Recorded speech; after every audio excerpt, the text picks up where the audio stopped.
Buenas tardes a todos.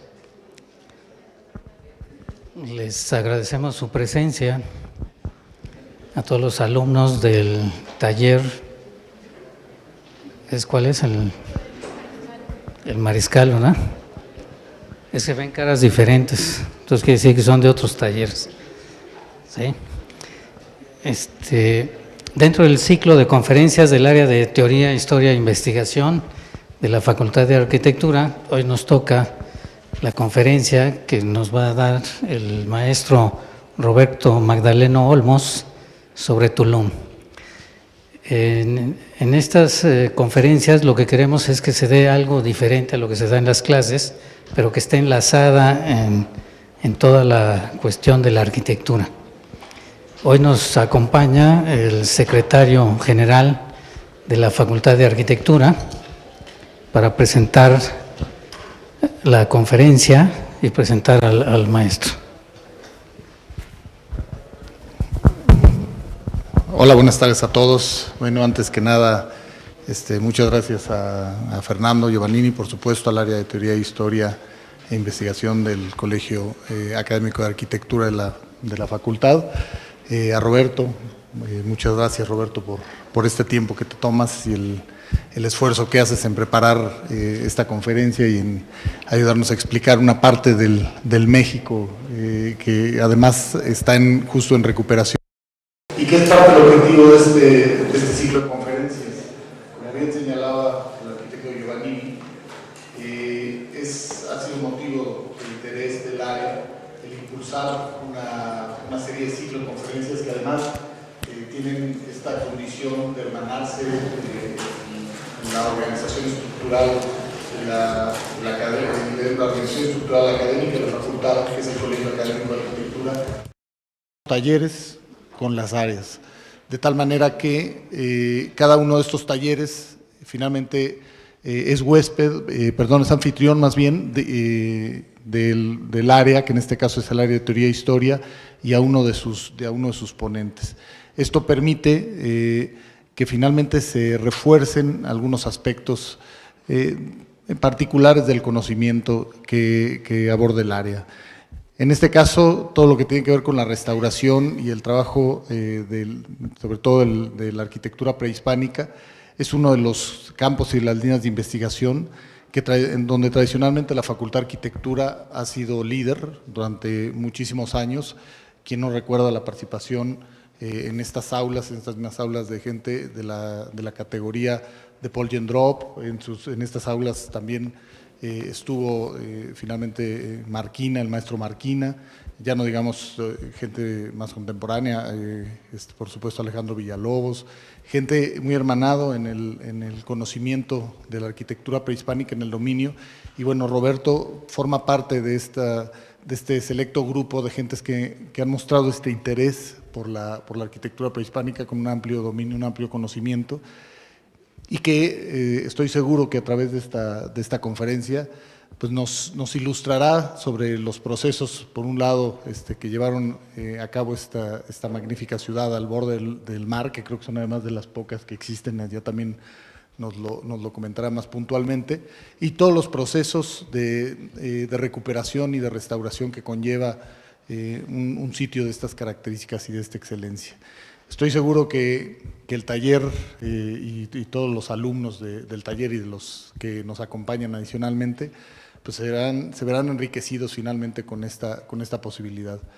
La facultad constantemente está trabajando, ha sido una parte del proyecto y del plan de desarrollo del arquitecto Marcos Massari, de nuestro director, el impulsar actividades que vayan siempre más allá de las aulas, actividades extracurriculares que les permitan allegarles diferentes panoramas, no solo propios a nuestra disciplina, sino también externos. Hoy están gozando, al regreso de esta Semana Santa, por ejemplo, de la inauguración de la Feria del Libro, donde nos visitan diferentes editoriales con extraordinarios publicaciones. Se van a hacer presentaciones de libros, están previstas también una serie de pláticas con gente muy renombrada y muchísima calidad, con una conferencia magistral que cerrará Alberto Kalach.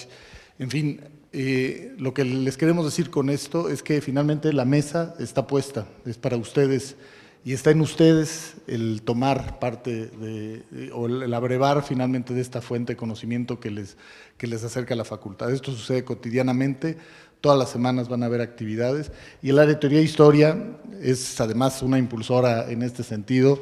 El arquitecto Giovannini es una persona muy inquieta, que le gusta finalmente el acercarle a todos los docentes finalmente a la comunidad estudiantil, y creo que es algo de lo que espero se vean beneficiados. Pues bueno, yo le agradezco muchísimo a Roberto, por supuesto a Fernando, la invitación para abrir la conferencia, y pues nada más que seguramente desearle lo que seguramente será una muy exitosa plática. Muchas gracias.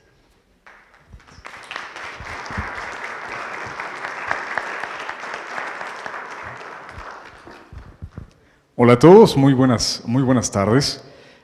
Algunos ya somos conocidos, también están aquí mis alumnos de mi clase de arquitectura maya, y me siento muy honrado de que el taller Federico Mariscal sea el taller anfitrión para esta conferencia. Es algo que pues prácticamente nadie sabe, nadie nos pregunta a los arquitectos de qué taller egresamos, y bueno, yo soy egresado del Federico Mariscal, y entonces estoy muy orgulloso que como que se cierre ese ciclo, ¿no? Después de egresar del taller, de desarrollarme profesionalmente en el ámbito de la restauración arqueológica, pues de pronto que se me preste la oportunidad de platicar de algo más allá que simplemente la arquitectura maya, sino de los procesos que se hacen para la restauración arqueológico-arquitectónica. Ya llevo más de 10 años en esas líneas de campo, y algo muy interesante es que pocas veces yo hablo de mi ejercicio profesional acá en la facultad, y ahora se presta justamente en una de estas conferencias, gracias a la invitación del arquitecto Giovannini, para que podamos platicar un poquito acerca de mi ejercicio profesional y, lo más importante, de lo que serían los procesos, y aquí viene una fe de ratas, para la restauración arquitectónica arqueológica. No, como dice ahí, de restauración arquitectónica, porque hoy vamos a platicar no de la restauración de Tulum, sino de todos los procesos que anteceden a la restauración. De pronto es muy común pensar que uno llega a la zona arqueológica o llega al inmueble que se va a restaurar, y prácticamente con una visita de 2 horas uno determina ya cuáles son los problemas que tiene el edificio y ya genera un proyecto arquitectónico, un proyecto de restauración para su intervención. En realidad es mucho más complejo. Y en lo arqueológico, bueno, hay en cada caso, en cada situación, en cada sitio de investigación, de estudio, de intervención, de restauración, diferentes pormenores, diferentes problemas que abordan los procesos para llegar a una restauración arquitectónica. Y también algo muy interesante, de pronto llegarán a escuchar algunos colegas que dicen que lo arqueológico no se restaura, solamente se conserva. Pues bueno, justamente la conservación es algo preventivo, la restauración es algo correctivo, y lo que vamos a platicar hoy se van a dar cuenta que en realidad sí hay restauración arquitectónica en lo arqueológico. Y además, como bien decía el arquitecto Honorato Carrasco, somos pocos los que estamos dedicándonos a lo arqueológico, y nuestro país necesita a muchísimos más, pero muchísimos más profesionales en este ámbito. Entonces, ojalá que también esta plática les pueda abrir un camino, una opción, una posibilidad de un ejercicio profesional que es apasionante y muy interesante. Como introducción ya basta, y vamos a ver unas imágenes justamente de lo que es el proceso. El proyecto de restauración de Tulum en realidad es un subproyecto de pintura mural, de restauración y conservación de pintura mural e investigación de la misma, que forma parte del Proyecto Nacional de Conservación de Pintura Mural de parte de la Coordinación Nacional de Conservación del INAH, de Monumentos del INAH, y del INAH propiamente dicho.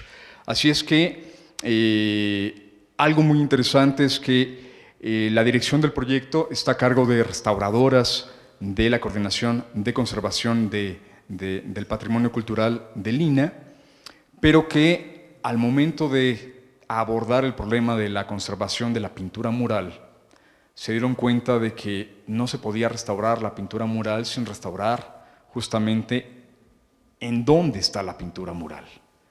Si el edificio tiene problemas, entonces aunque restaures la pintura, el edificio va a seguir teniendo problemas de conservación y seguirán afectando a la pintura. Es decir, es ir a la restauración del problema que está ocasionando el deterioro en la pintura mural. Y de ahí se deriva justamente ahora sí que un subproyecto de restauración arquitectónica para la conservación de la pintura mural, y es ahí donde nosotros entramos, ¿no? Y no solamente yo, somos todo un equipo de arquitectos, de arqueólogos, de restauradores, por supuesto, que estamos involucrados en el proceso de conservación y de restauración. Este es un mapa del área maya para aquellos no familiarizados. Los puntitos que ven acá son los sitios más importantes del periodo posclásico. Hablamos de un periodo que va del año 900 hasta del 900 después de Cristo hasta el momento de la conquista española, y el área de estudio específico se encuentra aquí. Una subregión para muchos estilística, que es llamada la región de la costa oriental dentro del área maya, y en esta región los sitios más importantes que forman parte del proyecto de investigación y conservación de pintura mural son 10 sitios. Estos son los sitios más importantes. De norte hacia sur encontramos el sitio del Meco, el Rey, Xcaret, luego en la isla de Cozumel, el sitio de San Gervasio, Xel-Há, Tancá y Tulum forman una unidad urbano-arquitectónica, más al sur Muyil y tierra adentro el sitio de Cobá. Todos estos sitios presentan pintura mural, pero sin lugar a dudas el más importante sería Tulum, no solamente por ser uno de los más grandes de la región, sino también porque presentan tanto la pintura mural más representativa como la arquitectura. De ahí que justo hoy nos vamos a concentrar un poquito más en Tulum, y de hecho nos vamos a concentrar en un caso de estudio, aunque en realidad el proyecto de conservación de Tulum es mucho más amplio. Vamos a platicar un poquito de ello. Nos vamos a concentrar en prácticamente un edificio, y ese nos va a llevar todo el tiempo de la conferencia para que se den una idea más o menos de lo complejo que es la restauración o los procesos de restauración. Primero, algo muy importante es cuando uno va a hacer o va a desarrollar un proyecto de restauración arquitectónico-arqueológica, es identificar la problemática. En la región, en toda la región costa oriental, existen problemáticas no muy generales que podemos aplicar a la arquitectura de estos 10 sitios que acabamos de mencionar. Claro, cada uno de ellos tendrá ya su particularidad, pero en el genérico prácticamente todos presentan los mismos problemas de conservación, los mismos problemas de deterioro, y ya en lo particular se desarrollarán proyectos específicos de restauración arquitectónica. Uno de ellos, por ejemplo, en este caso, una estructura de Xcaret, es la deformación de los mismos edificios. Los edificios han pasado por varios procesos. Primero, la construcción del mismo edificio y la selección de los materiales de construcción. Desde ahí vienen los problemas de conservación. En la costa oriental prácticamente tenemos una piedra caliza demasiado porosa con una gran cantidad de carbonatos, y esto refleja un problema de conservación. Es decir, si de entrada nuestra arquitectura tiene materiales de no tan buena calidad, entonces no podremos esperar que a través de los siglos el intemperismo no los afecte, y no los afecte de tal grado que muchos edificios están deformados y presentan fracturas de gran importancia. Y esto es una de las características más comunes en toda la región. Desde los mismos materiales constitutivos de la arquitectura y seguido de siglos de intemperismo, de crecimiento de vegetación, de invasión humana, de invasión animal,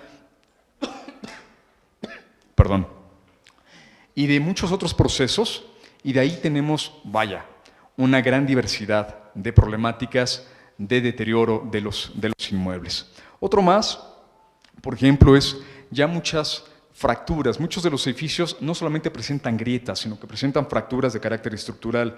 Esto es una viga que en arqueología, en arquitectura maya llamamos un dintel, y está totalmente fracturado. Significa que esta pieza ya no funciona estructuralmente hablando. Prácticamente lo que estamos esperando es que en cualquier momento se pueda colapsar, y el colapso de esta pieza involucraría todo lo que está por encima de esta viga. Y entonces eso es parte de la problemática estructural que presentan muchos inmuebles. Claro, también ha habido muy buenas intenciones y también ha habido muchos procesos de intervención para la conservación.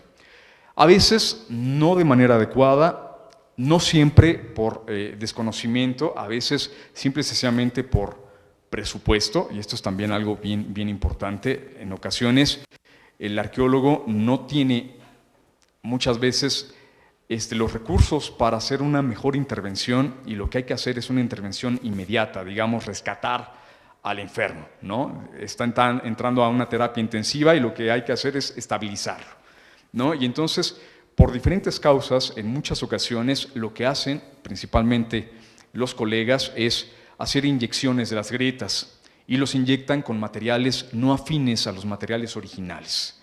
En la arquitectura prehispánica se usaban principalmente morteros de cal, y hoy en día es mucho más fácil comprar unos bultos de cemento, hacer un concreto y hacer inyecciones con concreto. Es mucho más rápido, mucho más fácil, y además los albañiles hoy en día ya no trabajan morteros de cal, no saben cómo hacerlo, y entonces es más fácil agarrarte a un maestro albañil que te haga una mezcla de concreto y vamos a hacer la inyección de la grieta.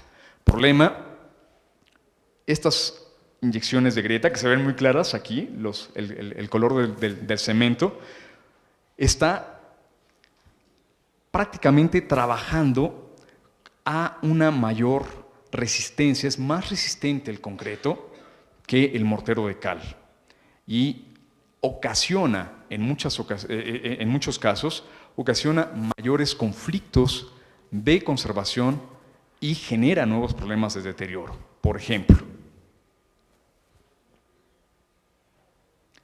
algo muy común, no sé si lo alcanzan a observar, aquí está una grieta que fue inyectada con cemento, y es muy común que al simplemente inyectar la grieta y pensar que con eso ya se recuperó el paciente, tenemos un gran problema porque no hemos identificado la causa que generan esas grietas y no hemos intervenido en el edificio para evitar la generación de las grietas.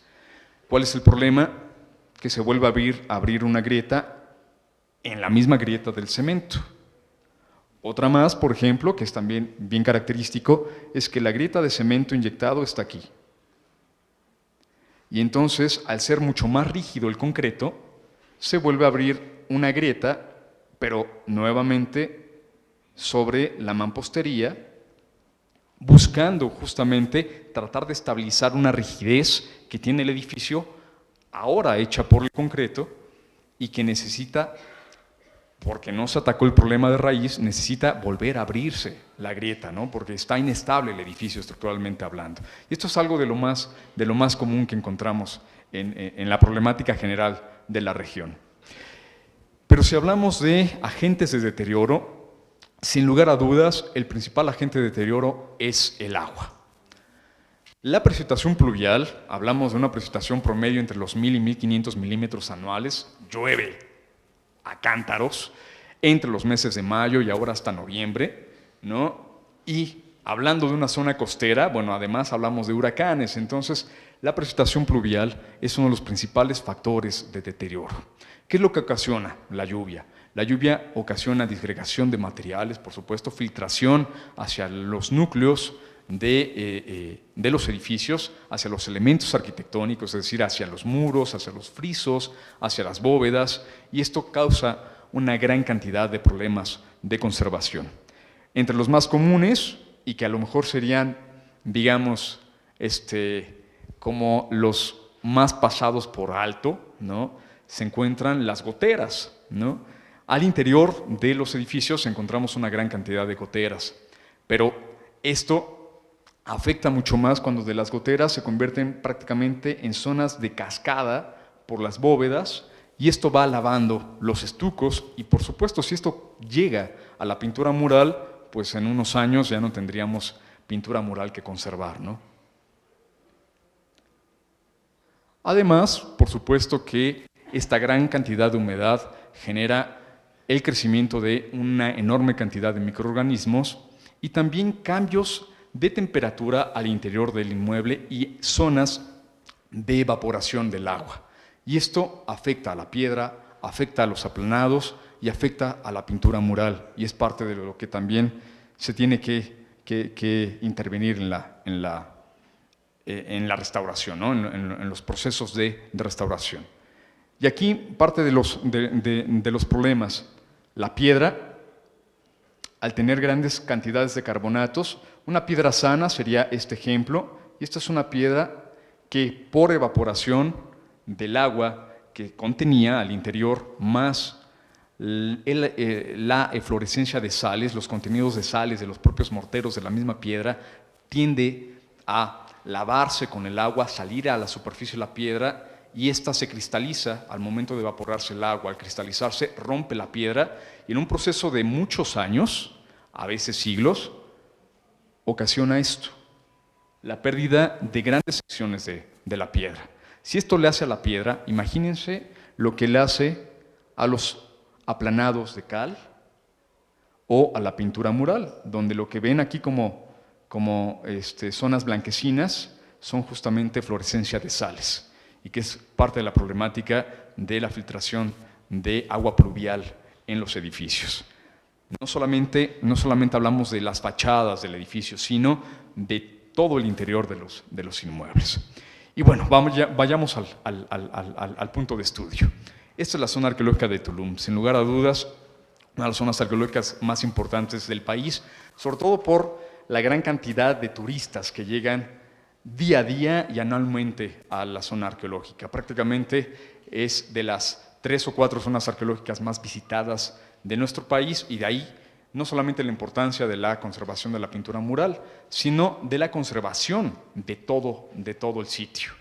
El proyecto, de manera específica, solamente está interviniendo ahorita los edificios que conservan pintura mural, y nos estamos concentrando prácticamente en 4 unidades arquitectónicas. La primera de ellas es la estructura 1, o el llamado El Castillo, uno de los edificios más grandes e importantes de toda la región de la costa oriental,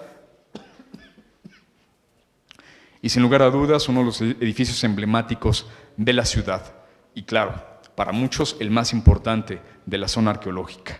Otro más es el edificio 5, un edificio muy pequeño, pero también muy rico en cuanto a pintura mural y en cuanto a elementos arquitectónicos se refiere, y además de los más completos en cuanto a arquitectura se refiere. El edificio 5 también es conocido como el templo del dios descendente, por la presencia de una deidad que está manufacturada en un modelado en estuco, cuya imagen es la que tenemos aquí como base de las diapositivas.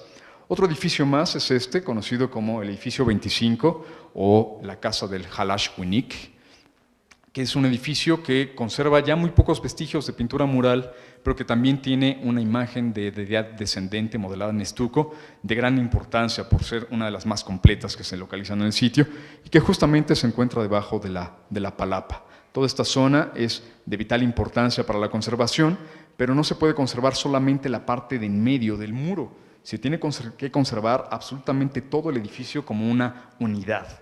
Y esto es algo que estamos abordando hoy en día en el proyecto de restauración. No restaurar partes, sino restaurar como una unidad integral, para finalmente terminar con los problemas de conservación de raíz y no estar haciendo reparaciones, ¿no? pequeñas, y que después a 10 años ya no funcionen de nada y tengan que venir otra vez otros colegas a hacer los mismos procesos, y que en ese proceso haya pérdida de elementos culturales, ¿no? Y eso es lo que estamos tratando de evitar. Y en el que nos vamos a concentrar es este de aquí, que es el edificio 16 de Tulum, conocido también como el Templo de las Pinturas, que es una joya arquitectónica de la región y del propio sitio. Desarrollado en 2 niveles, presenta de menos 2 etapas constructivas, donde existe un templo miniatura al interior del edificio como una primera etapa constructiva, y que después se convierte en un santuario interior al momento de construirle un edificio al frente y un templo en la parte superior en un segundo nivel. haciendo de este uno de los edificios o complejos arquitectónicos más interesantes, importantes, no solamente desde el punto de vista arquitectónico, sino también por los grandes programas de pintura mural que se desarrollaron en el mismo inmueble. Y de eso vamos a ver un poquito ahorita. Este es el edificio 16. El edificio 16 presenta lo que sería un pórtico de acceso en su fachada principal, 5 vanos de acceso con columnas, con capiteles, un friso ricamente ornamentado. En las esquinas presentan mascarones de una deidad identificada como Itzamnaj, o el dios creador de los mayas, y en los nichos aparecen imágenes de personajes.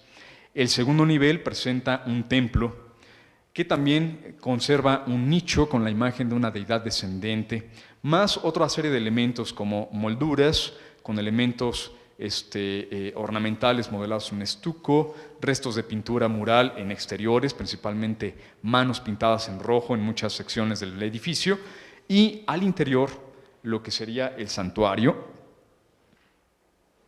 Este es el interior, esta es la subestructura, conocida como el santuario interior, es el que conserva prácticamente la mayor cantidad de pintura mural en la región, y que además presenta una pintura mural tan exquisita que pareciera tener influencias de otras regiones de Mesoamérica y que está muy asociada con la pintura de tipo códice de las regiones de la Mixteca o del centro del país.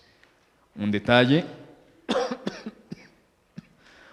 sería claro, en este momento no se ve claro, pero esto es parte de lo que conserva todavía como los restos de pintura mural que están sobre el muro arquitectónico y que su conservación se deriva de la intervención de la restauración de todo el edificio.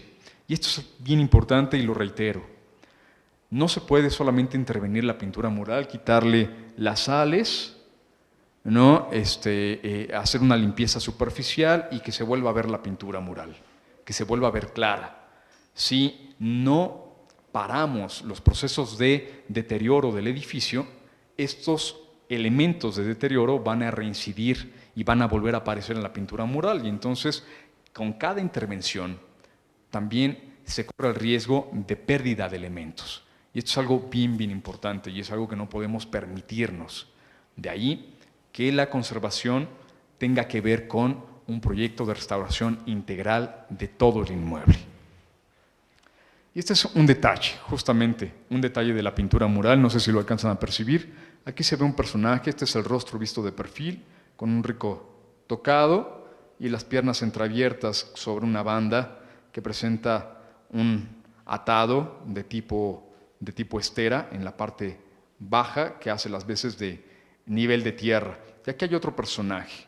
Hoy en día las imágenes no son muy claras, pero parte de los objetivos del proyecto de restauración es la intervención de todo el edificio, de la pintura mural y de rescatar todos estos elementos pictóricos, por supuesto para la divulgación y para que se conserven para las generaciones futuras, que es el objetivo justamente de la conservación arquitectónica. Y esto solamente fue el recorrido de la misma línea sobre un detalle de la pintura mural de este edificio.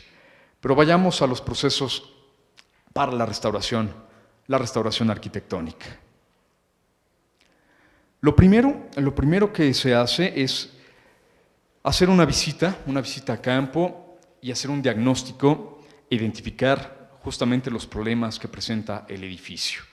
Una vez que se hace esta identificación in situ, que se hace esta identificación de problemas en campo, se empiezan dos tipos de investigación. Una investigación documental y una investigación práctica, otra vez una investigación de laboratorio y de campo.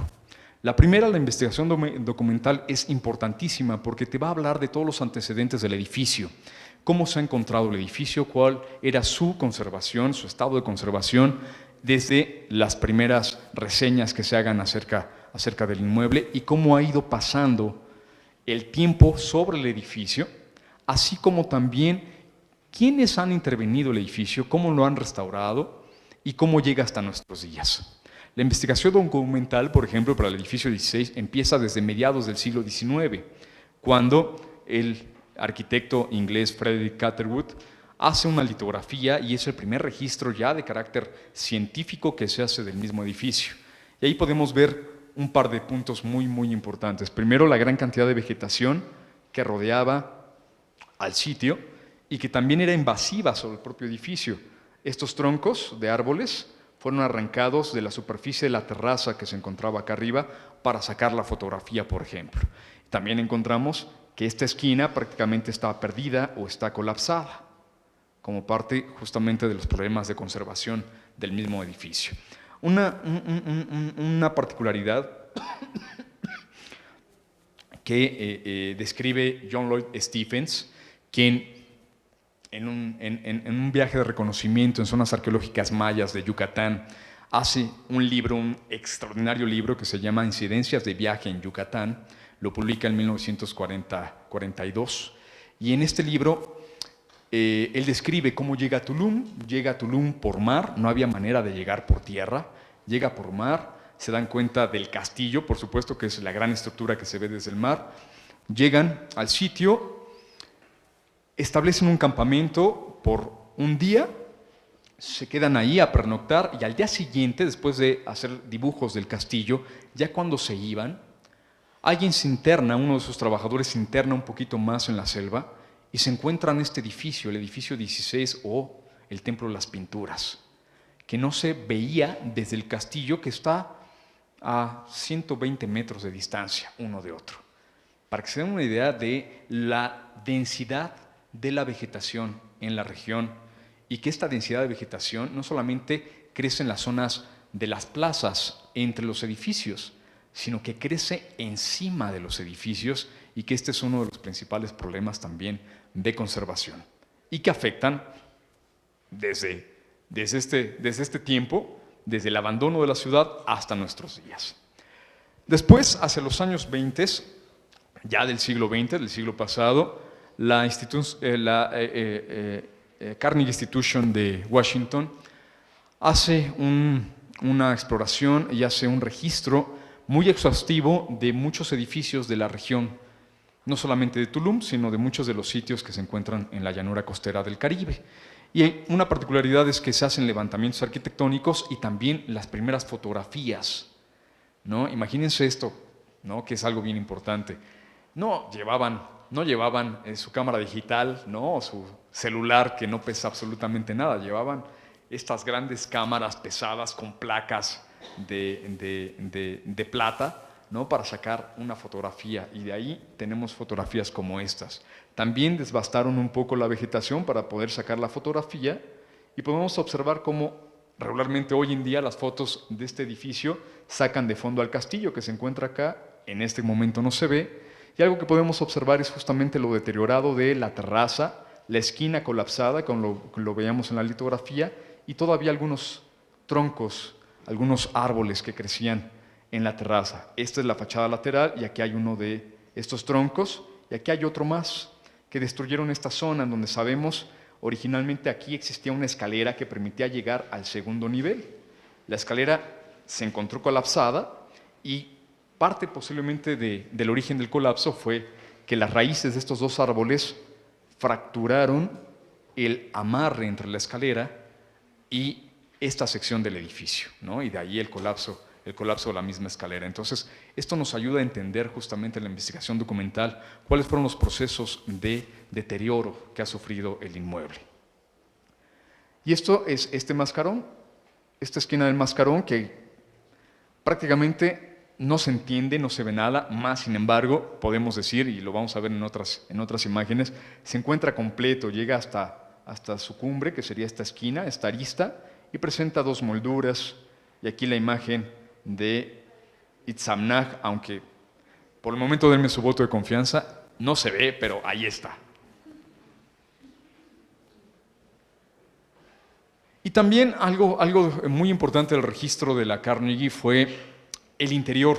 Ellos también registraron lo que sería el estado de la pintura mural, pero también registraron el estado del edificio hacia el interior. Y por ejemplo, esta es una de las crujías interiores del edificio, la crujía norte, de manera puntual, en donde la fotografía nos muestra que la bóveda se había colapsado parcialmente, es decir, la bóveda se colapsó, los escombros de la bóveda se encuentran aquí abajo y esto generó también un intemperismo en esta zona, aunque después fue intervenida. Hoy en día también esa intervención arqueológica de reconstrucción genera problemas de conservación hoy en día.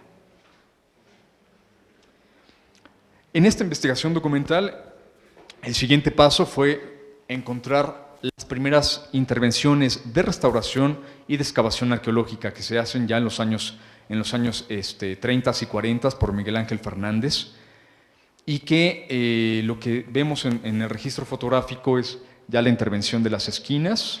Aquí algo muy importante es que el arqueólogo encuentra todas las piezas de esta esquina al pie del edificio y puede hacer una anastilosis, es decir, regresar todas las piezas a su lugar original, sin inventarse nada, sin hacer una reconstrucción.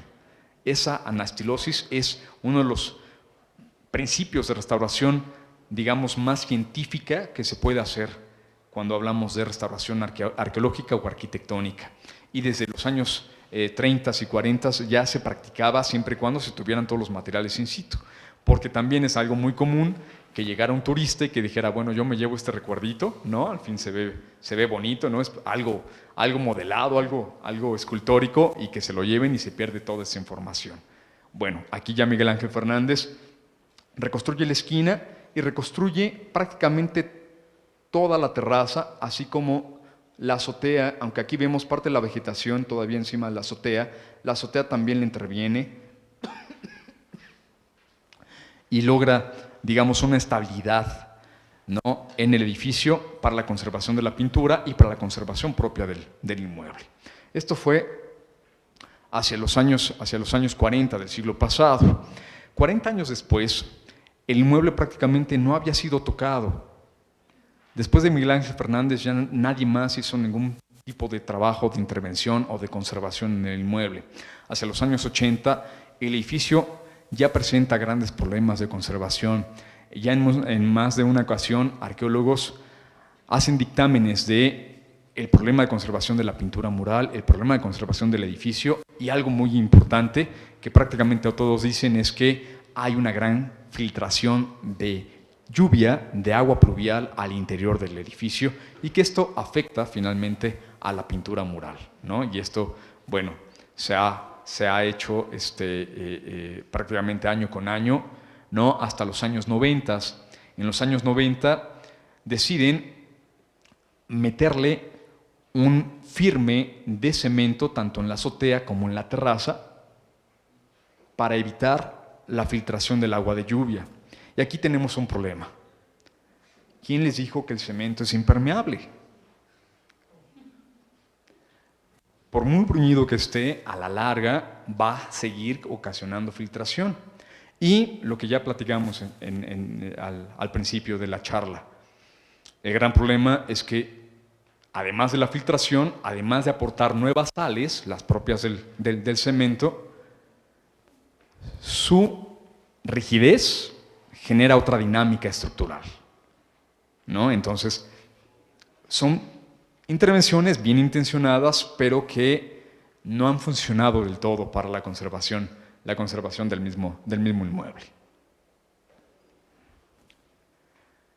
Y bueno, algo con lo que también nos topamos al momento de hacer la investigación documental es el ver el tipo de levantamientos arquitectónicos que se han realizado.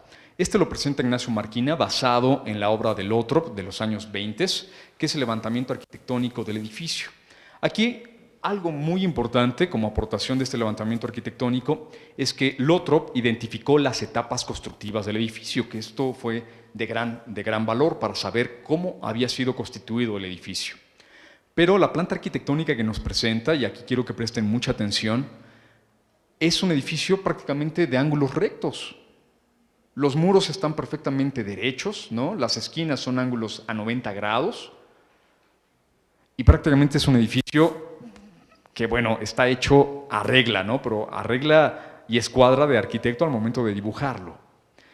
Muchos años después, en los años 80, un arqueólogo, Miller, hace un nuevo dibujo de la planta, un nuevo levantamiento de la planta, y vean las diferencias que hay entre uno y otro. Aunque todavía hay muros muy derechitos, con ángulos rectos, de pronto nos damos cuenta que algunas esquinas no son tan rectas como las presentaba Lothrop y Marquina, ¿no? Así como también hay diferencia, por ejemplo, en las columnas, en los diámetros de las columnas, y no son tan regulares, por ejemplo, ¿no? Para tan solo hablar de un ejemplo. Al darnos cuenta de que no hay levantamientos arquitectónicos fidedignos del inmueble, entonces parte de la investigación documental se convierte en una investigación práctica de campo. Hay que hacer levantamientos arquitectónicos fidedignos que no nos muestren el ideal del edificio como el arquitecto lo hubiera querido hacer. Hay que hacer el levantamiento del estado actual del inmueble. ¿Cómo se encuentra el inmueble? Porque también, dependiendo de eso, podremos entender los procesos de deterioro del mismo edificio. Y entonces, lo que hemos encontrado, por ejemplo, con el levantamiento arquitectónico, es que ninguno de los muros es recto en realidad. No hay ángulos rectos, ¿no? Hay algunas incluso curvas al interior, y que los elementos arquitectónicos no son regulares. Entonces nos damos cuenta que hay una gran diferencia entre una representación gráfica a un levantamiento arquitectónico real. Y esto no solamente es en la planta arquitectónica, también se da, por ejemplo, en los cortes y en las fachadas del edificio. Solamente vamos a ver dos ejemplos. El mismo levantamiento de Lothrop, también publicado por Ignacio Marquina.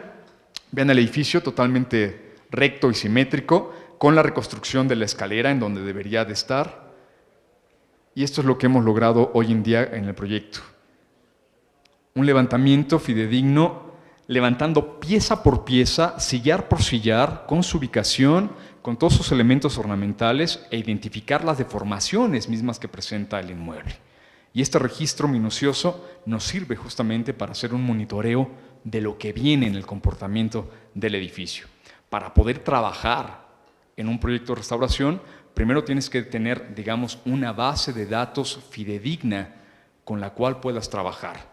Si vas a trabajar con una base de datos errónea, pues entonces el proyecto de restauración al final va a ser erróneo en ese principio, ¿no? Y eso es parte de lo que estamos haciendo en este proyecto de restauración.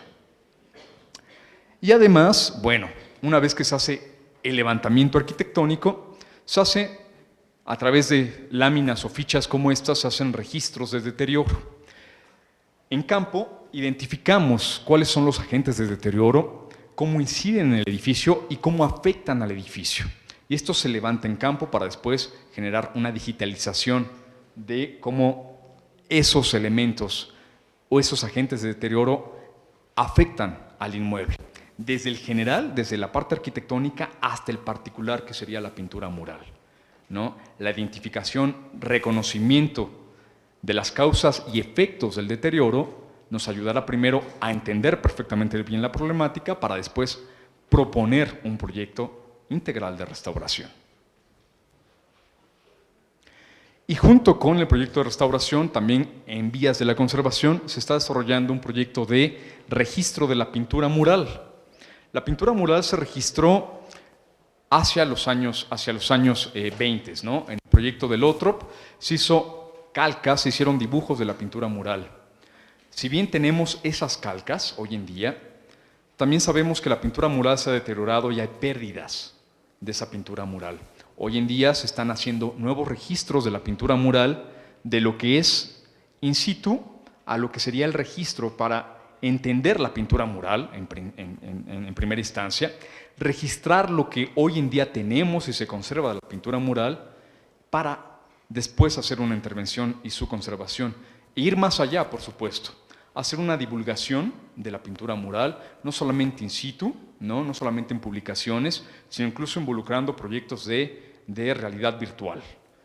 Es un edificio al cual el turismo no tiene acceso, y lo que se forma como parte del proyecto es que después tú llegues con tu celular, tengas una aplicación y que puedas ver en tu celular la pintura mural del interior del edificio claramente y además con explicaciones, ¿no?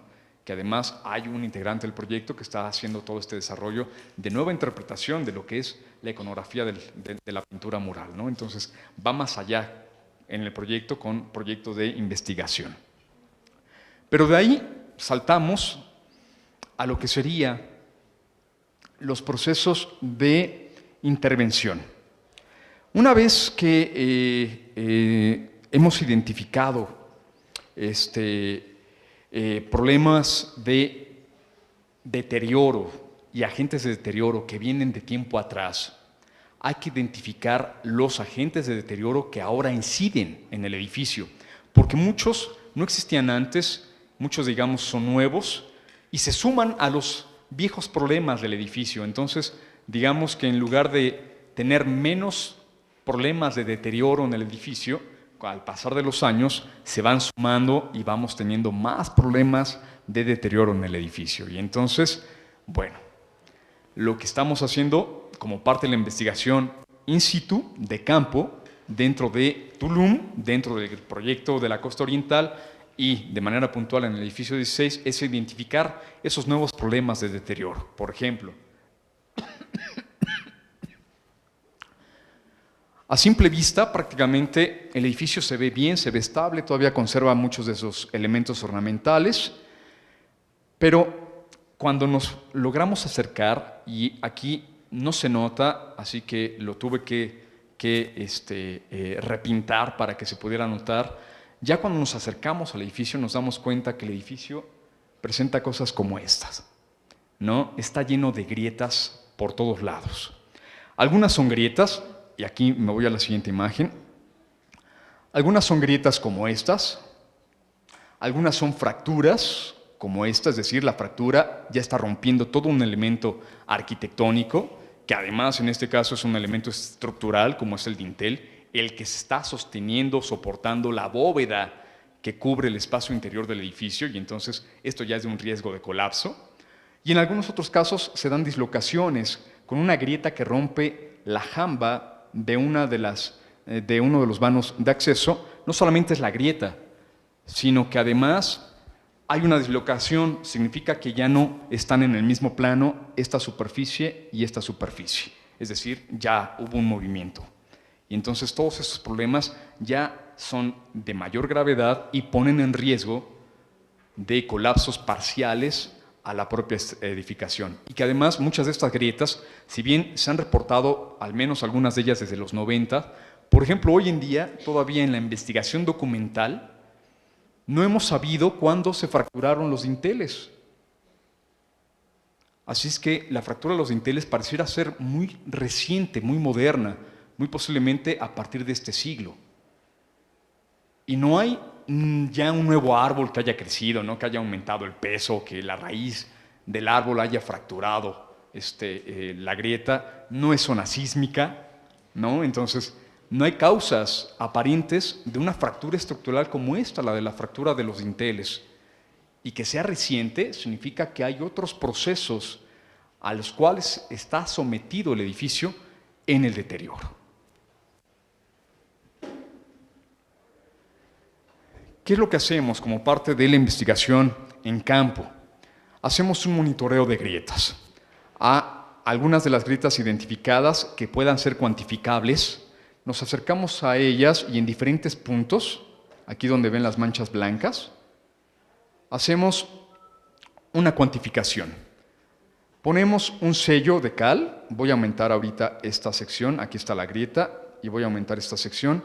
Ponemos un sello de cal en donde registramos el ancho de la grieta y la profundidad de la misma y la fecha del registro. Llevamos ya 6, aquí solamente aparecen 5, pero llevamos ya 6 registros de las grietas y, por ejemplo, tan solo para citar un caso, la profundidad de esta grieta en el 2011 era de 4.5 centímetros. Para el año pasado ya la grieta tenía 18.8 centímetros de profundidad. ¿Qué significa esto? Que hay una dinámica estructural donde las grietas se están abriendo en el edificio. Para verlo en detalle, este es el corte del pórtico de entrada hacia el edificio y estamos viendo la bóveda al interior. Estas son las grietas más importantes desde el punto de vista estructural. Muchas de ellas son las que están fracturando los dinteles, como estas. Y hemos identificado, a grosso modo, en este monitoreo de grietas, ya llevamos 5 años monitoreando las grietas, hemos identificado un comportamiento estructural. Esta grieta se abre cada vez más, año con año, es la que acabamos de ver, es la que se abre y se sigue abriendo, mientras que la sección superior se está abriendo, mientras que la sección inferior se está cerrando. ¿Qué es lo que está pasando en el edificio? Todo pareciera indicar, existe aparentemente un asentamiento irregular hacia este sector, en donde está jalando la parte alta del edificio y esta sección en particular en un giro hacia este punto. Hablaríamos de un asentamiento, un hundimiento diferencial, hipotéticamente, según las grietas y su comportamiento. Pero hay que comprobarlo.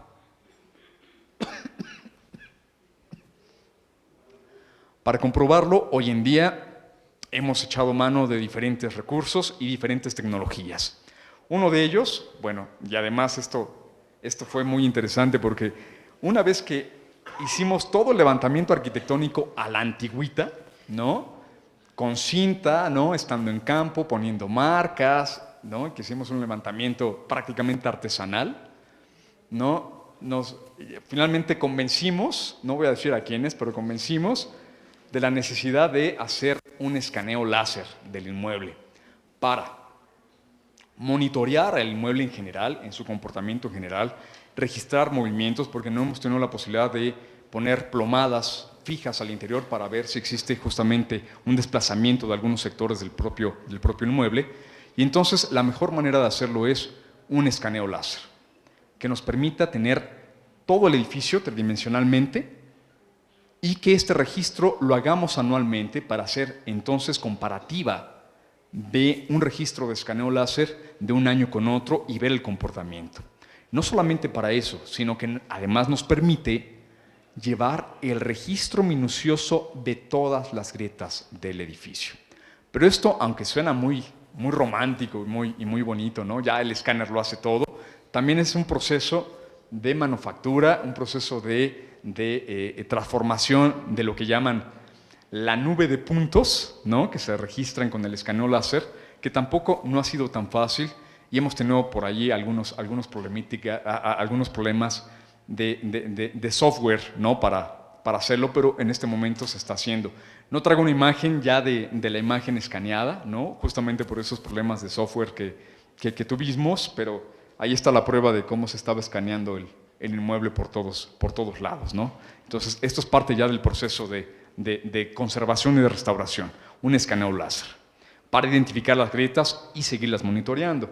Otro más es hacer una prospección. Esto es muy usado en la arqueología, es no tan común en la restauración y poco aplicado para la restauración arqueológica. Y este es uno de los pocos proyectos que ha echado mano de recursos como estos. Usar antenas de georradar y de resistividad eléctrica. ¿Qué es lo que se hace? Al no existir aparentemente ningún problema superficial en el edificio que haya fracturado los dinteles y que esté generando todos esos problemas estructurales, seguramente los problemas vienen de abajo, es decir, en la cimentación del edificio, en el subsuelo, posiblemente por rellenos, ¿no? Rellenos artificiales, compactaciones, malas compactaciones o cavidades, ¿no? Que puedan existir por debajo del inmueble.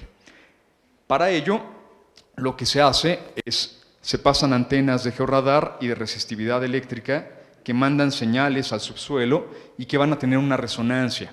Estas nos van a permitir, a través de radargramas, tener una lectura de la composición de los materiales.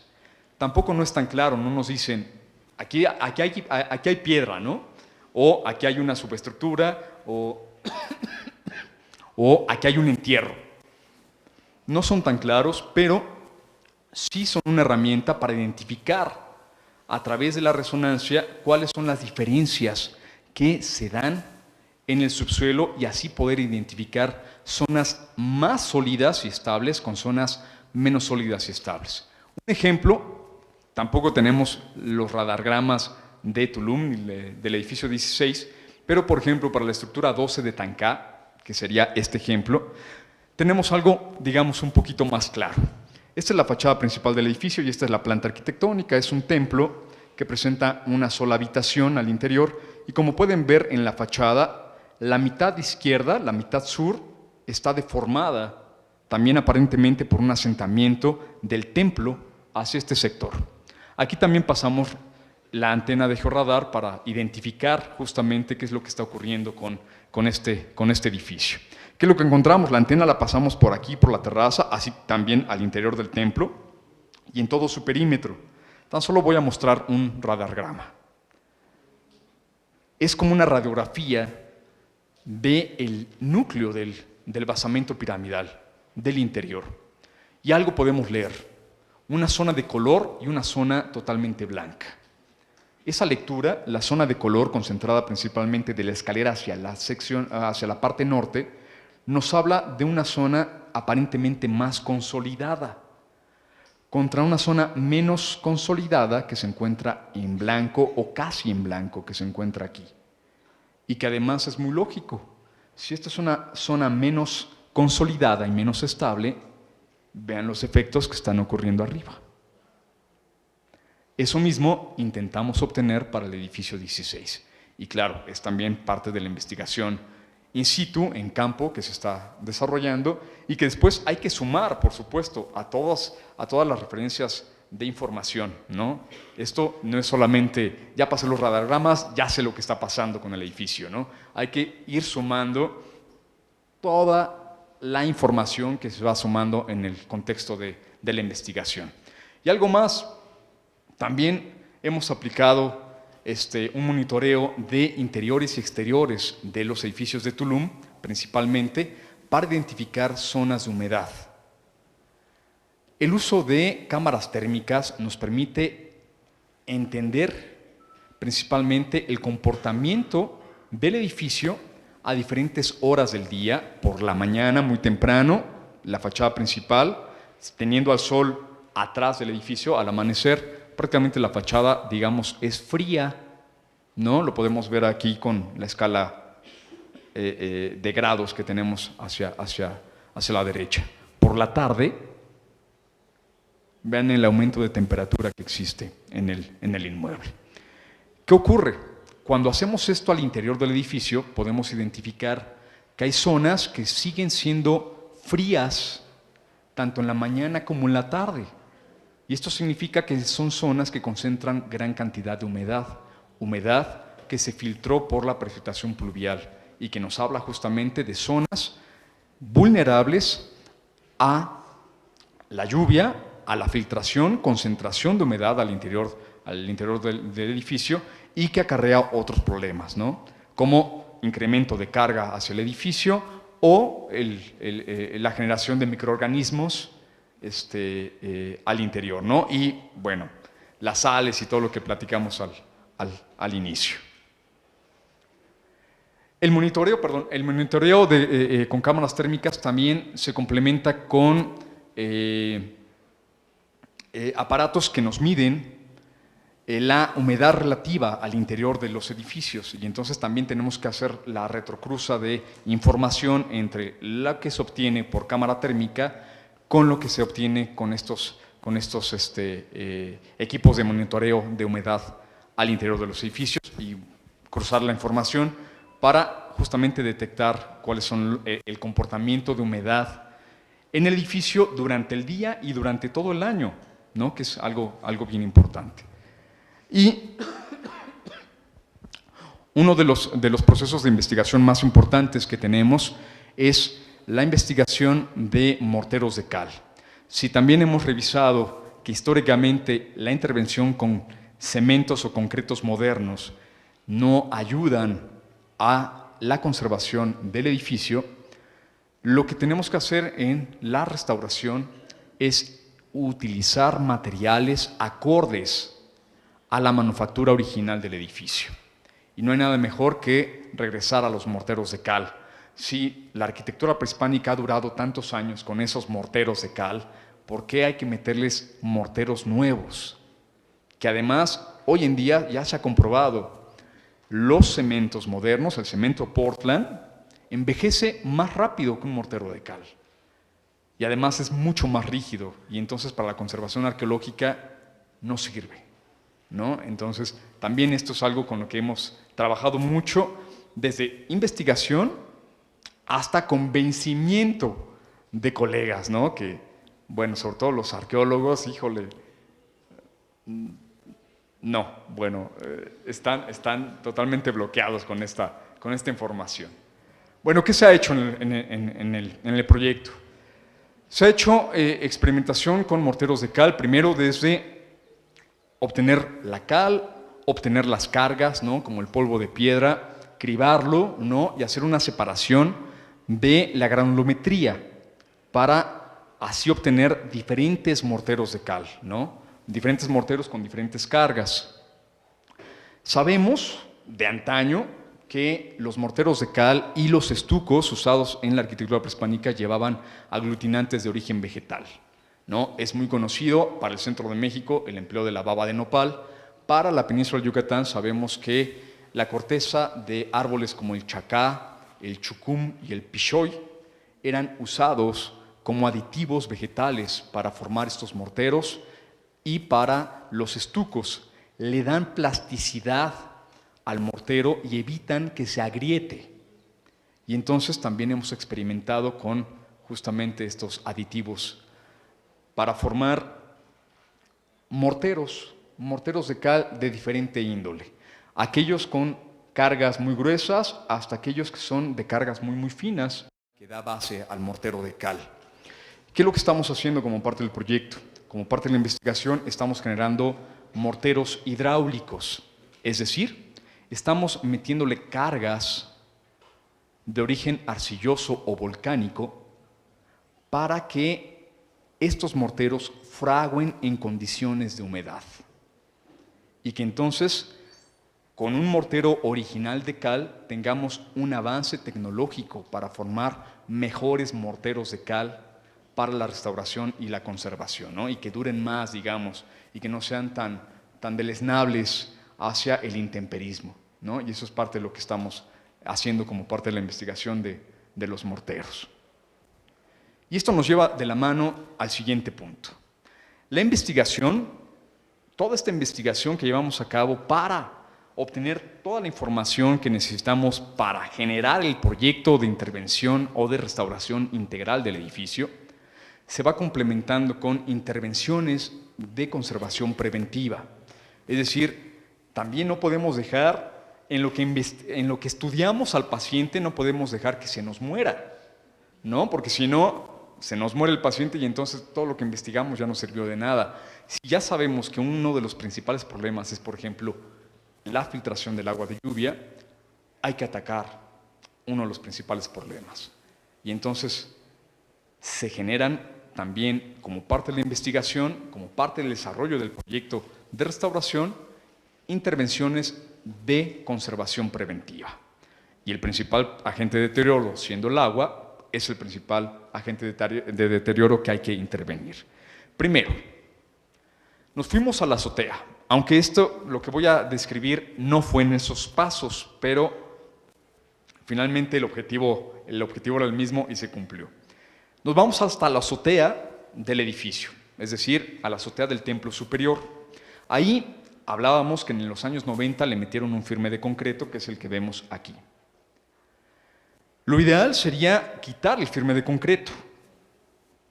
Mientras generamos el proyecto de restauración integral que contemple el retiro de este firme de concreto, lo que hay que hacer es evitar que este firme de concreto siga filtrando las sales y el agua pluvial al interior del templo. Por el momento, como intervención preventiva, en lo que se hace el proyecto de restauración integral, hay que impermeabilizar ese techo, ¿no? ¿Quién votaría por un Fester? ¿No? Y que se vea la superficie roja. Por supuesto que nadie. ¿Qué es lo que hay que hacer? Bueno, lo que hicimos fue regresar a sistemas tradicionales de impermeabilización. Lo primero que tenemos que hacer es tapar pequeñas fisuras o grietas que existan sobre la superficie de este firme de concreto. para lo cual echamos una lechada o colocamos una lechada de cemento, igual, para que sea el mismo material y funcione con las mismas características mecánicas. Entonces, echamos una lechada muy densa de cemento para sellar todas las grietas y después aplicamos un sistema tradicional. Así quedó después de la lechada, ya mucho más homogéneo que esto que vemos acá y que algunas de las fisuras que se ven por aquí, prácticamente ya quedó homogéneo. Y una vez que ya está, digamos, totalmente sellado el techo, solamente con cemento, no está impermeabilizado, lo que hicimos fue acudir al sistema tradicional de impermeabilización de jabón y alumbre. ¿Cómo funciona? Bueno, el alumbre es una sal. El alumbre es una sal. Esta sal se disuelve en agua. Primero uno va a la papelería, compra sus kilos de alumbre y disuelve. Una vez que lo muelen, el alumbre, o que se muele el alumbre, se disuelve en 25 litros de agua, se disuelve 1 kilo de alumbre. Una vez que está perfectamente disuelto, se va a aplicar sobre la superficie. Lo mismo va a pasar con el jabón. Nada más que aquí se usan 2 kilos de jabón por 25 litros de agua, donde el jabón, un jabón amarillo, el más puro de aromas y de químicos, ¿no? Ese jabón, el más puro, voy a decir hasta marcas, ¿no? Al fin no estamos en televisión, ¿no? El Tepeyac clásico, ese lo compras, lo haces lajas, en calor, claro está, ahí lo disuelves, ¿no? 2 kilos por 25 litros de agua y viene la aplicación. Una mano de alumbre, primero una mano de jabón en toda la superficie de manera homogénea, dejas pasar 24 horas, una vez que seque, aplicas el alumbre. Lo haces por 6 capas consecutivas, 6 de jabón y 6 de alumbre, una, y tienes una superficie impermeabilizada que te rinde de menos 2 años y te puede llegar hasta 4 años de impermeabilización. Por el momento, en lo que tenemos el proyecto de restauración, por el momento estamos atacando el problema de filtración del agua de lluvia al interior sin tener un fester y sin tener ningún otro material químico o agresivo ajeno a un contexto arqueológico. El antes y el después de la superficie, ya impermeabilizada con jabón y alumbre. Y después viene la terraza. La terraza del edificio también es una terraza muy exquisita en cuanto a problemas de conservación. El mismo Miguel Ángel Fernández la reconstruye, él mismo la encuentra totalmente devastada por los árboles que habían crecido en esta superficie. Entonces, gran parte de esta terraza la reconstruye Miguel Ángel Fernández y lo hace con cemento. Para los años de Miguel Ángel Fernández, bueno, una intervención de cemento era el usar las nuevas tecnologías que se tenían para la restauración, y era la panacea, era la punta de la tecnología. Hoy en día ya no lo es. Y entonces nos salta la pregunta, ¿por qué le metieron entonces otro firme de concreto, ¿no?, a esta superficie? El mismo que ya está muy deteriorado y también totalmente lleno de grietas. Aquí la intervención fue diferente. Lo que quisimos hacer fue implementar algo que llamamos un piso de sacrificio, manufacturado con mortero de cal. ¿Qué es lo que hicimos? Sobre el mismo firme, todavía no levantamos firmes de concreto, lo tenemos previsto para ya el proyecto de restauración integral, pero por el momento sobre el mismo firme de concreto, lo que metimos fue justamente una cama o prácticamente un piso nuevo de mortero de cal, que es lo que estamos viendo acá. Si se preguntan, sí, soy yo.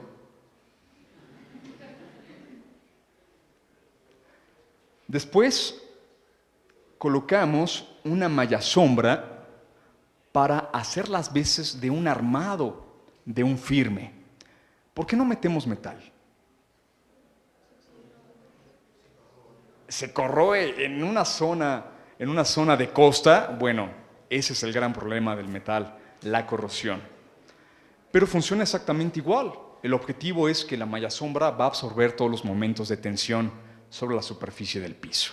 Una vez que se coloca la malla sombra, colocamos la última capa del piso con un mortero cuyas cargas fueron mucho más finas para generar una superficie perfectamente bien bruñida. Parte de los procesos, ¿no? El estar protegiendo, el estar fraguando, el estar humectando la superficie y el proteger también de un secado rápido, ¿no? O de las lluvias, en su caso, que también nos hicieron algunas fechorías en algunos momentos, ¿no? De pronto hubo un momento en el que nos pegó una lluvia con vientos huracanados tan fuerte que se llevó medio piso, ¿no? Y entonces lo tuvimos que repetir, ¿no? Ni modo, pero ese día, no me dejaron mentir, aquí está Claudia, una colega que colaboró en el proyecto. Bueno, ese día todos estamos desanimados porque qué paliza nos puso la madre naturaleza, ¿no? O sea, lo que nos costó tanto trabajo hacer en, ¿qué fue? ¿Media hora? Se lo llevó, ¿no? Y entonces, bueno, son parte también de los procesos que se hacen en campo, ¿no? O de lo que se vive en campo. Se protege, pues, entonces el piso de sacrificio y el resultado, el antes y el después. Y el después es muy interesante porque no solamente estamos generando una superficie totalmente bruñida, que además, bien sabemos, los mayas no tenían alumbre y jabón, los mayas no tenían féster, los mayas aplicaban estucos, morteros de cal perfectamente bruñidos como superficies de impermeabilización. Y es lo que estamos haciendo, no estamos tampoco encontrando el hilo negro, simple y sencillamente eso se aprende en las clases de arquitectura maya para otro comercial, ¿no?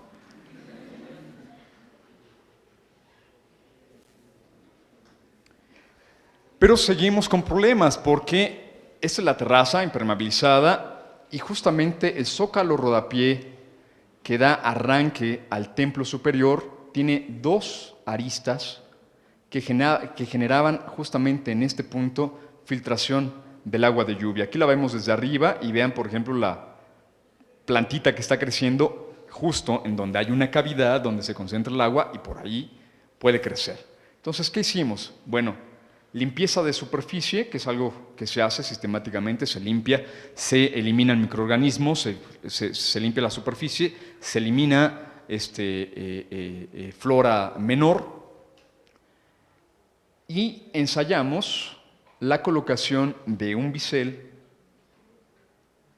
o chaflán justamente en ambos puntos. Aquí están las muestras de cómo iba a ser el perfil del chaflán que desde nuestra terraza, de nuestro piso de sacrificio, cubriera toda la superficie del zócalo. Este es el perfil que optamos porque sigue el perfil del propio zócalo. Este era, digamos, una superficie en talud que ya iba a ahogar y a tapar el perfil del zócalo. Entonces, para no, digamos, alterar visualmente la forma del elemento arquitectónico, entonces hicimos este chaflán y lo aplicamos en todo el zócalo. Seguimos viendo perfectamente bien la forma del zócalo y atacamos los puntos de filtración del agua de lluvia. Esto mismo se hizo en todas las molduras del edificio. Colocación de biseles en donde todas las superficies horizontales prácticamente eran puntos por donde se filtraba el agua de lluvia hacia el interior. Pero uno de los lugares más problemáticos de filtración del agua de lluvia era justamente en donde antiguamente estaba la escalera. Esa que hablábamos se colapsó y posiblemente por la presencia de dos árboles cuyas raíces en las fotografías de los años 20 veíamos en esta parte. Vamos a ampliar esta sección y aquí lo tenemos.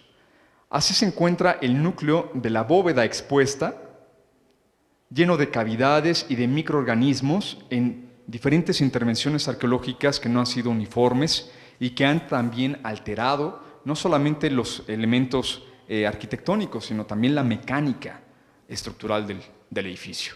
¿Qué es lo que hicimos?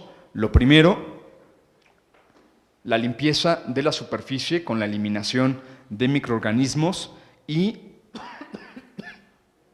detectando todas las cavidades, todos los orificios, muchos generados por las mismas raíces de la vegetación, sacar las raíces de vegetación y tapar todas esas cavidades, esas horadaciones, para evitar que por cualquiera de estos puntos se filtrara el agua de lluvia. Retirar cementos que ya estaban disgregados, es decir, zonas en donde ya el cemento había perdido dureza y que por ahí se filtraba el agua de lluvia, o incluso zonas donde el mortero de cal original ya tampoco estaba trabajando. Entonces, quitamos todo este material que ya no funcionaba, limpiamos, tapamos agujeros, tapamos oquedades y al final, aquí está la zona limpia y al final, con morteros de cal, rejunteamos otra vez nuevamente toda la zona, toda la superficie. Resultado, ya no llueve dentro del edificio.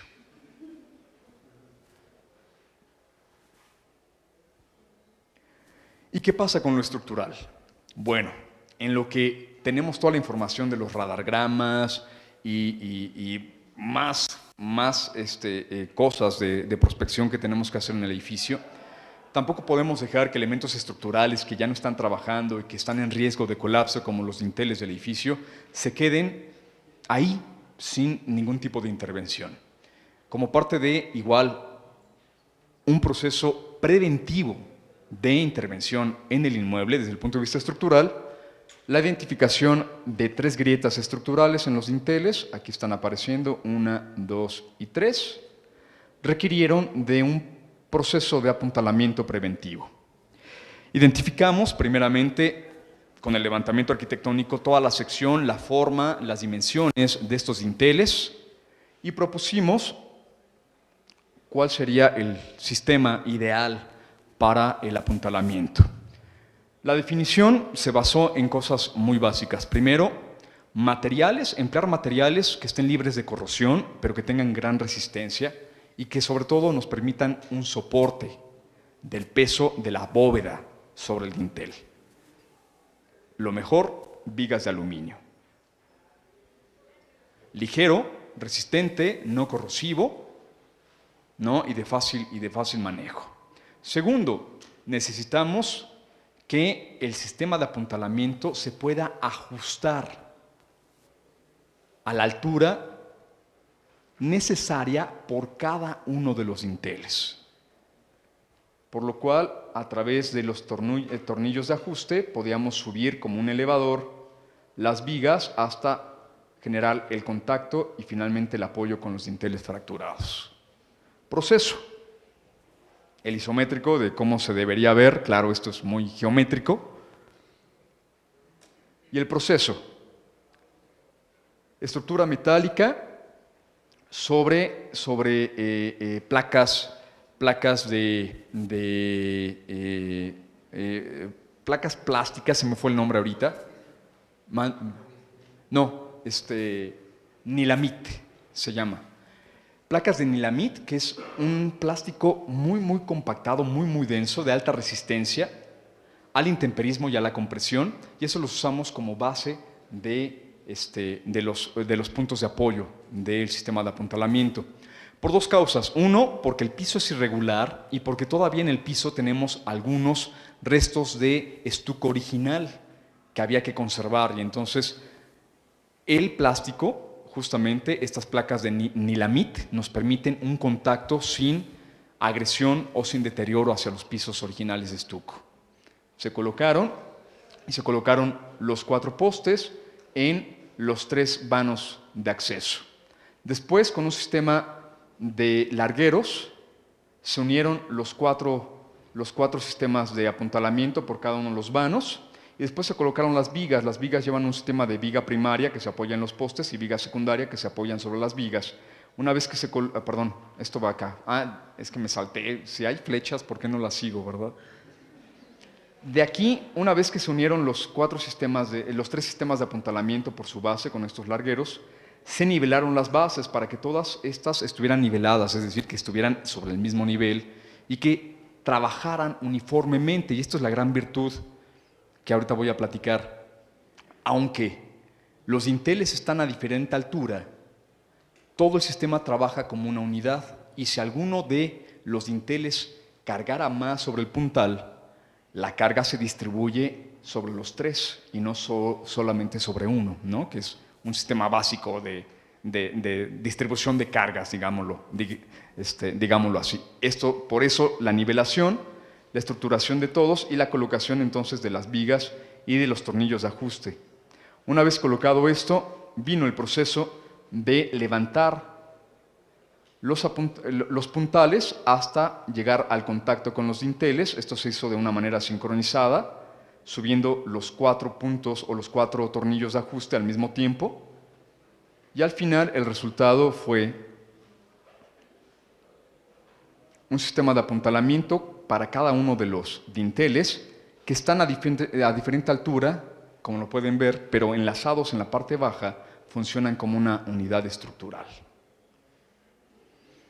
Algo muy importante, primero, no es permanente, es reversible y, como parte del proyecto de restauración integral, vamos a intervenir al edificio conociendo la raíz del problema estructural. No vamos a inyectar grietas como se ha hecho en el pasado para que después vuelvan a aparecer. De hecho, por ahí nos sugirieron, ¿no? ¿Por qué no ya de una vez inyectan los dinteles? ¿Por qué? Porque si no sabemos qué está originando esas grietas, esas fracturas, y solamente le metemos un material nuevo, más resistente, estamos haciendo cuñas que van a generar otras fracturas. Ahorita, el sistema de apuntalamiento es meramente preventivo y es reversible. En cuanto sepamos cuál es la causa del problema estructural, el monitoreo de grietas y todo el problema de grietas que tiene el edificio, y una vez que lo ataquemos, podemos quitar los puntales con una intervención, claro, de los dinteles, y esto va a estar, digamos, no como nuevo, pero sí, aquí no pasó nada, ¿no? en ese principio, y ese es el objetivo del proyecto. Y finalmente, ya para cerrar con la charla de hoy, ¿qué más como un proceso para la restauración arquitectónica arqueológica? Muy importante es la capacitación. No hay recurso más importante que el recurso humano en los procesos de intervención, de restauración arquitectónica, de restauración arqueológica de manera muy puntual. Es muy importante, primero, hacer que la localidad, los trabajadores locales, se identifiquen con el patrimonio, sepan la importancia cultural que tiene, que sepan que ellos son los herederos directos de este patrimonio cultural, y una vez que se identifiquen como parte de ese patrimonio cultural, que puedan desarrollar el gusto por la intervención, por los trabajos de restauración, que son bien diferentes a los trabajos de construcción. Un trabajo de construcción prácticamente lo hace cualquiera. Un trabajo de restauración se necesita, primeramente, de un gusto, de una pasión. Segundo, de una mano diestra, de una mano que sepa hacer las cosas. Y tercero, y a veces en donde muchos se quiebran, paciencia. Un proyecto de restauración no se hace de 2 días, de 3 días, de una temporada de campo. Es un proyecto, por ejemplo, el proyecto de la Costa Oriental está planeado para 12 años. Llevamos 4 años de proyecto y todavía lo que nos falta, y nos falta muchísimo trabajo todavía por hacer, y todavía no hemos restaurado. Estamos en procesos para la restauración. Y la capacitación del personal es fundamental. Hacerle entender al albañil que no vamos a usar cemento, aunque por más que nos diga que el cemento maya no es mejor que el cemento tolteca de acá del centro de México, no vamos a usar cemento, y enseñarlos a manejar morteros de cal es un gran logro.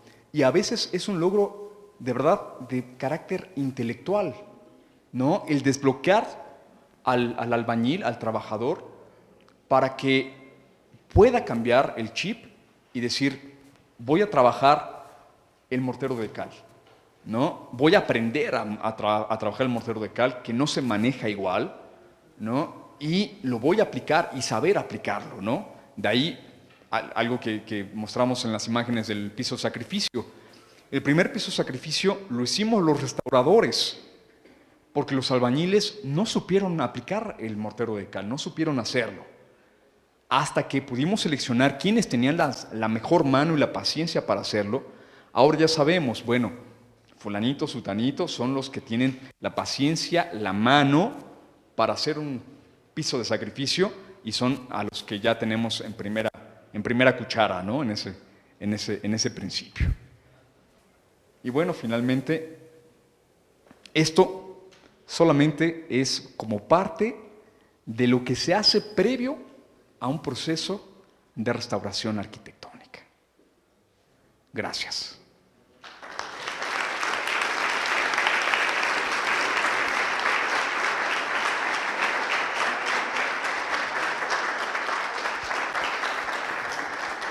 Si alguien de los que está presente conocía lo que acaba de presentar, lo felicito.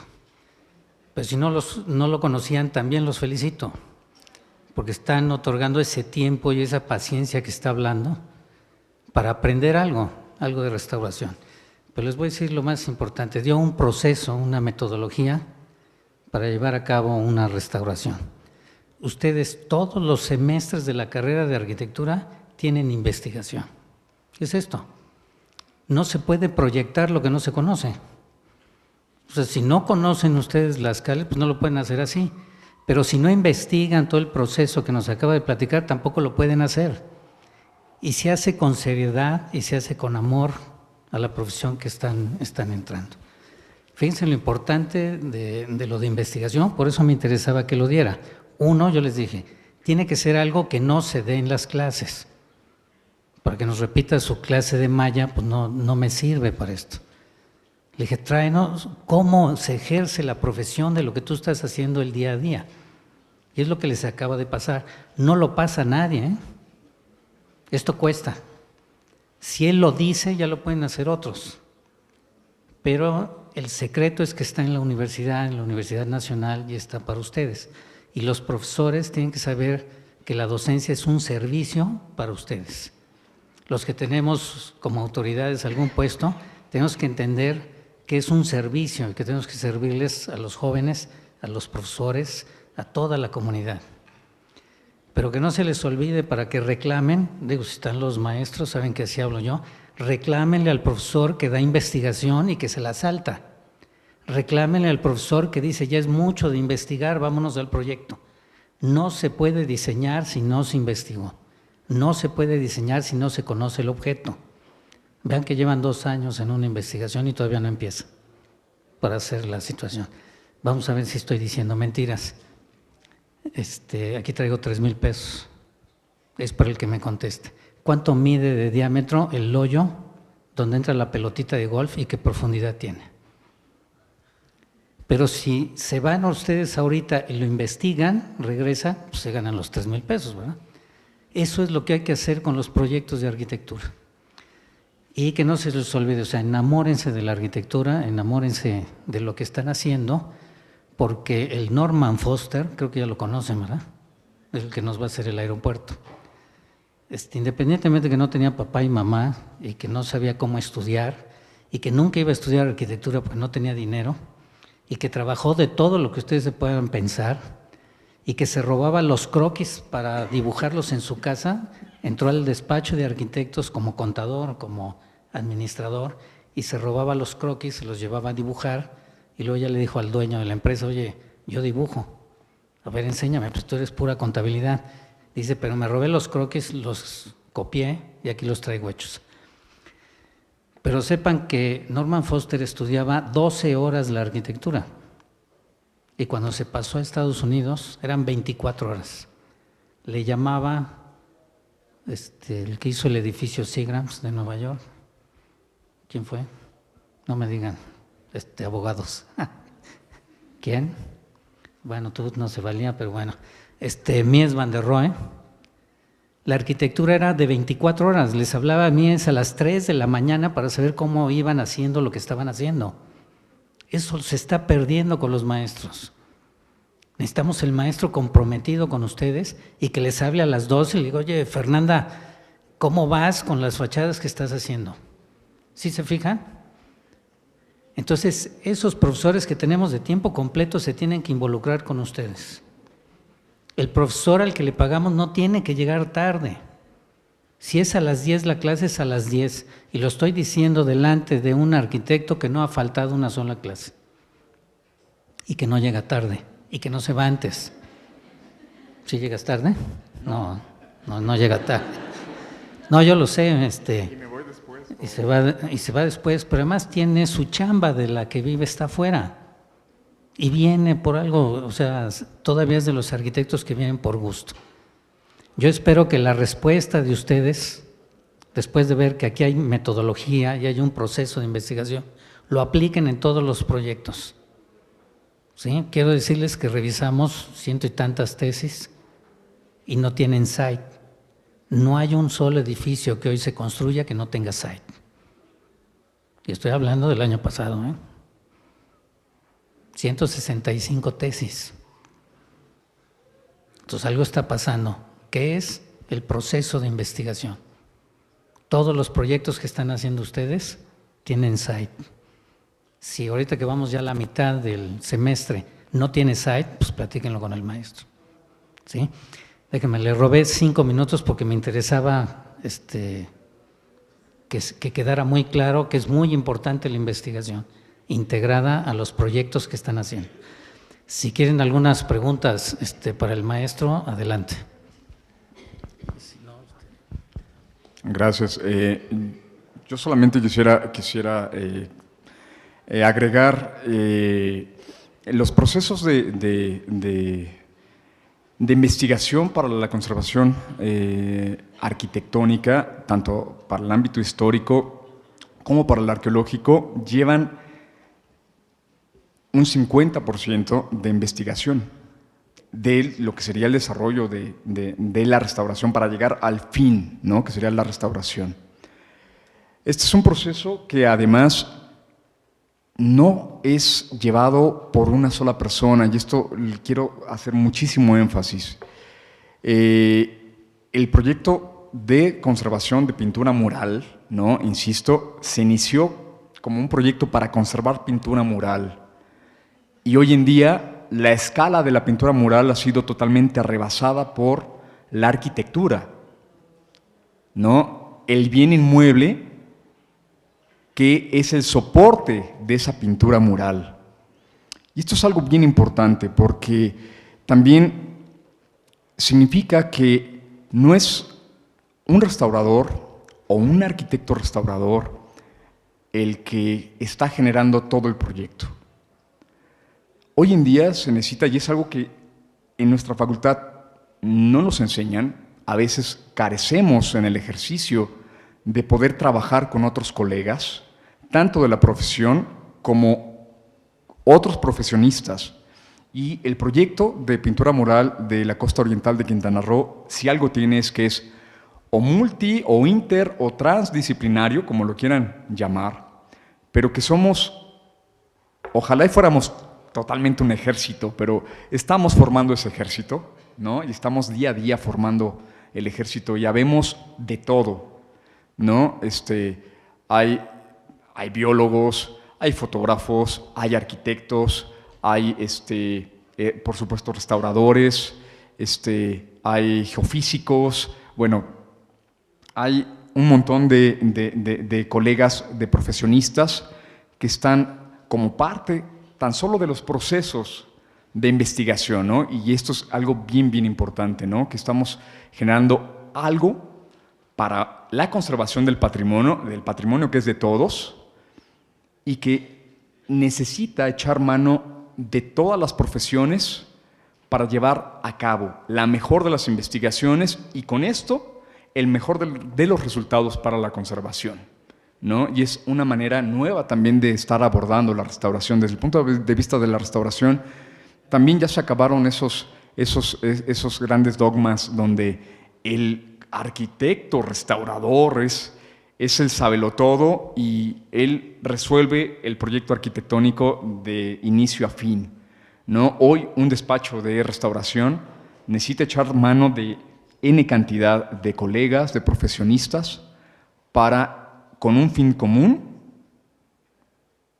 echar mano de los recursos de cada uno de ellos para llegar al mejor de los resultados, ¿no? Y esto es solamente parte de un proceso, ¿no? Y que va de la mano de todos, porque hasta los trabajadores locales, ¿no?, saben también de manera local cómo trabajar los materiales, ¿no?, dónde conseguir ciertos materiales, qué fechas son mejores para cortar la madera, para obtener la corteza de los árboles, ¿no?, para formar los aglutinantes vegetales, y un montón de conocimiento que no aparece en los libros, ¿no? Y entonces también echas mano a todo ese conocimiento ancestral que se va heredando de familia en familia, generación por generación, y que llega hasta nuestros días, y que también hay que escribirlo en algún punto, ¿no? Y que esto es algo bien importante.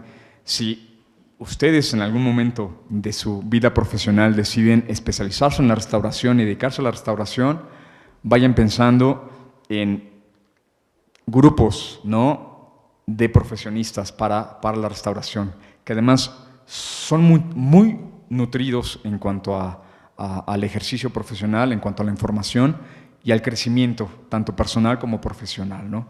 Y esto es algo que quería apuntar, ¿no? Lo que presento hoy es parte de mi trabajo, de mi ejercicio profesional, pero que no lo hago solo.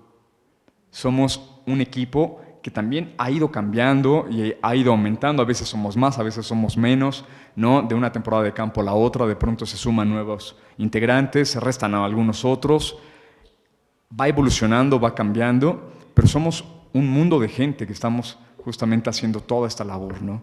Y de instituciones, porque también el Instituto de Investigaciones Antropológicas de la UNAM está participando, la Universidad de Calabria de Italia está participando, la Coordinación Nacional de Conservación, la representación de la Facultad de Arquitectura soy yo en ese punto, y ha habido alumnos de nuestra facultad que como prestadores de servicio social o práctica profesional han estado involucrados en este proyecto de restauración, ¿no? Entonces, es echar mano de muchas fuentes, de muchos profesionistas de muchos lados, y que es bien importante para los equipos de desarrollo profesional del arquitecto, ¿no? Incluso hoy en día para despacho, como mencionaba el arquitecto Giovannini, la investigación no solamente será una investigación para un proyecto arquitectónico nuevo, sino echar mano de los profesionistas que inciden en ese proyecto arquitectónico, ¿no? Y entonces hacer un trabajo grupal, un trabajo de equipo, ¿no? Y que será bien importante para el desarrollo profesional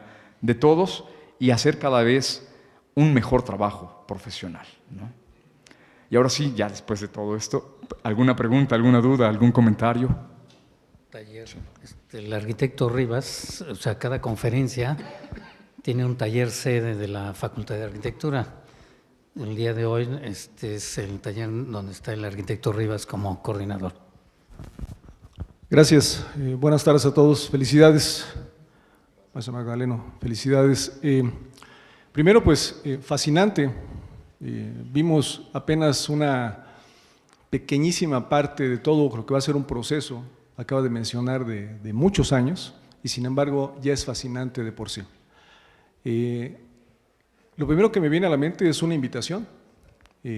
Seguramente que están aquí muchos de ustedes por una atracción en este quehacer, como lo acaban de comentar, que ya no solamente es privativo de los arquitectos o de los restauradores, de los arqueólogos, es una actividad que hoy por hoy, así como la arquitectura misma, es y va a seguir siendo cada vez más trans, multi e interdisciplinar. Esta verdad absoluta que tuvimos durante mucho tiempo o creíamos tener solo de los arquitectos, pues por fortuna ya estamos abriendo los ojos y sabemos y aceptamos con muy buen nivel de reconocimiento que pertenece también a otras áreas del conocimiento. Y esto es bueno. Otra observación, me llama la atención la parte de la tecnología. Se proponen ahora nuevas tecnologías, nuevas técnicas de investigación y por supuesto de solución en la parte tecnológica constructiva, estructural, de proyecto inclusive. ¿Qué va a suceder en 10, 20, 30, 40 años? Seguramente que va a haber otras tecnologías y ahí tendremos que estar en permanente actualización. La invitación que hace un momento mencionaba, aquí atrás de la facultad, al final del campus, acuérdense que está el posgrado. Y un posgrado donde tenemos conservación de monumentos históricos. Aquí está. ¿Qué necesitamos?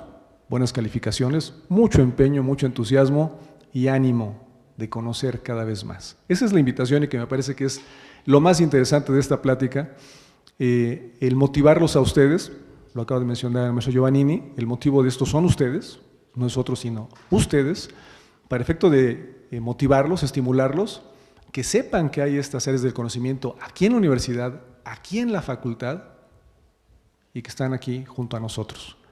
Es una invitación a que lo sigan explorando, lo sigan experimentando, que se entusiasmen, que se inquieten por ello y que, por supuesto, permee en ustedes este ánimo por la constante actualización y el constante conocimiento de nuevas experiencias, y les va a tener que pasar no solamente cuando terminen la licenciatura, sino toda la vida.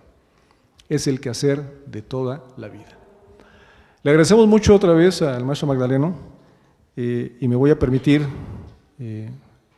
otorgarle un reconocimiento que dice así: el taller Arquitecto Federico Mariscal y Piña de la Facultad de Arquitectura del UNAM otorga el presente reconocimiento al arquitecto Roberto Magdaleno Olmos por su participación en el ciclo de conferencias 2015-2, Un mundo en creciente globalización, del Seminario de Área de Teoría, Historia e Investigación, y por su conferencia Tulum, Procesos de Restauración Arquitectónica, agradeciendo siempre su valiosa contribución en la formación de las futuras generaciones. Gracias, maestro.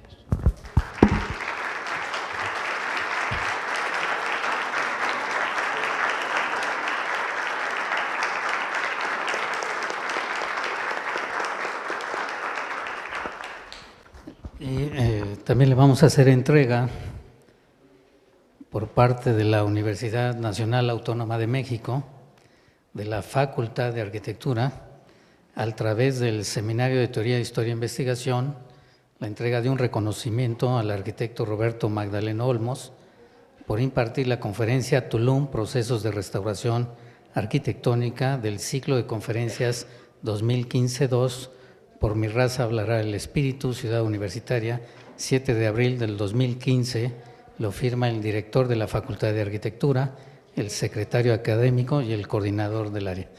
Muchas gracias, Magdaleno, por tu conocimiento.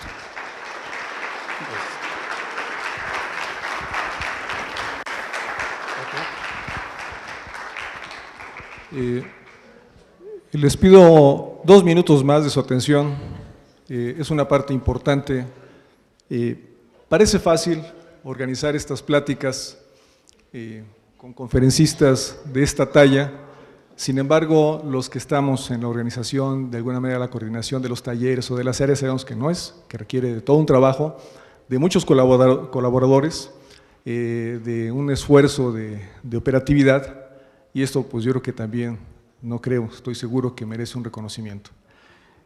Vamos a otorgar otro reconocimiento de parte del taller Federico Mariscal, que dice así: el taller Federico Mariscal y Piña de la Facultad de Arquitectura del UNAM otorga el presente reconocimiento al arquitecto Fernando Giovannini García, coordinador del Seminario de Área de Teoría, Historia e Investigación, por sus valiosas aportaciones y apoyo a los talleres de la Facultad de Arquitectura y su entusiasta participación en la organización del ciclo de conferencias 2015-2, Un mundo en creciente globalización. También agradeciendo siempre su valiosa contribución en la formación de las nuevas generaciones. Por mi raza hablará el espíritu, Ciudad Universitaria, 7 de abril 2015, es a nombre del taller, lo firma un servidor. Felicidades y otra vez gracias.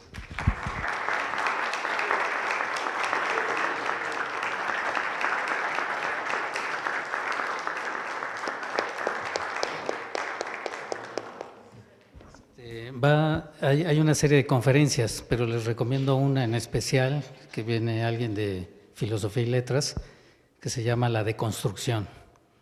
Para que ya se quiten todos los mitos, que venga alguien que sepa, ¿no? Y que les platique de lo que es la deconstrucción. Está programada, no me acuerdo el día, ¿te acuerdas? El 22 de ¿en la tarde o en la mañana? 11 de la mañana, el día 22, en esta aula. Arriba, en el aula de arriba, si no lo buscan, ¿no? Que estén muy bien. Las constancias de este evento se recogen en el taller del arquitecto. ¿Sí? Muy amable, todos los que se anotaron tienen una constancia de asistencia y la pueden recoger con el arquitecto. Hasta luego.